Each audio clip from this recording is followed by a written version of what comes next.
નમસ્કાર મિત્રો, મારું નામ છે જયેશ રાઠવા અને તમે જોઈ રહ્યા છો નચિકેત સ્ટડી. આપણે આ વિડીયોની અંદર આ દાખલાને સોલ્વ કરવાનો છે. દાખલાની રકમને વાંચીએ તો જો ગુસા 5795 નો ગુસા આપણને આપ્યો છે 57m-95, તો આ m ની કિંમત કેટલી છે આપણે શોધવાની છે. જોજો મિત્રો, આપણને છે ને ગુસા ની કિંમત આ આપેલી છે, તો આપણે 57 અને 95 નો ગુસા કેટલો આવશે એ શોધવાનો છે.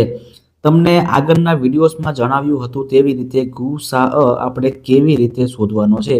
તો મિત્રો, અવયવીકરણની રીતે શોધવાથી આપણને ઇઝીલી પડી જશે. તો સૌથી પહેલા એના અવયવ કરી દેવાના, એના ભાગલા ભાગલા પાડી દેવાના. જોજો, આને અહીંયા કોપી કરીને અહીંયા લઈ આવું છું બાજુની અંદર. 57 ના ભાગલા કરો, ચાલો 57 લખી દઈએ અહીંયા, અને અહીં લખી દઈએ આપણે 95. હવે મિત્રો 57 ના ભાગલા 3 થી પડી શકે છે, બરાબર છે. 19 તરી 57 અને 1 19 19 પતી ગયું, આટલા જ ભાગ પડશે. એવી રીતે 95 ના ભાગલા મિત્રો 3 થી પડે કે ના પડે, તો કે 9 ને 5 14 થાય. 14 ના ભાગલા 3 થી નથી પડતા, એટલે સીધા આના ભાગલા આપણે 5 થી કરીએ. 19 5 95 અને 1 19 19, બરાબર છે. આવી રીતે આનું અવયવીકરણ આપણે કરી દેવાનું છે. થઈ ગયું અવયવીકરણ. હવે શું કરવાનું, તો કે હવે જો લખી દઈએ આપણે કે 57 એટલે શું, તો 57 એટલે 3 ગુણ્યા 19. એવી રીતે 95, તો 95 એટલે શું, તો 95 એટલે 5 ગુણ્યા 19. હવે તમે બધા જાણો છો તેવી રીતે કે ગુસા એટલે શું, તો જે બંનેમાં આવતું હોય એને ગુસા કહેવામાં આવે. લખીએ આપણે કે ગુસા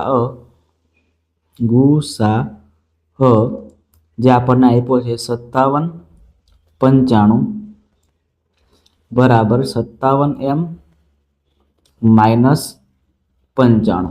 હવે આની કિંમત આપણને મળી ગઈ છે કેટલી, તો કે ભાઈ 19 મળી ગઈ છે. ગુસા કેટલો મળ્યો આપણને આનો, 19. તો 19 બરાબર 57m-95.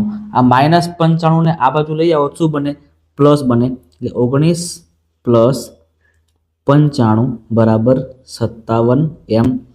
હવે 19 અને 95 નો સરવાળો કરીએ તો 9 ને 5 4, 9 ને 1 10 ને 11, એટલે 114 બરાબર 57m.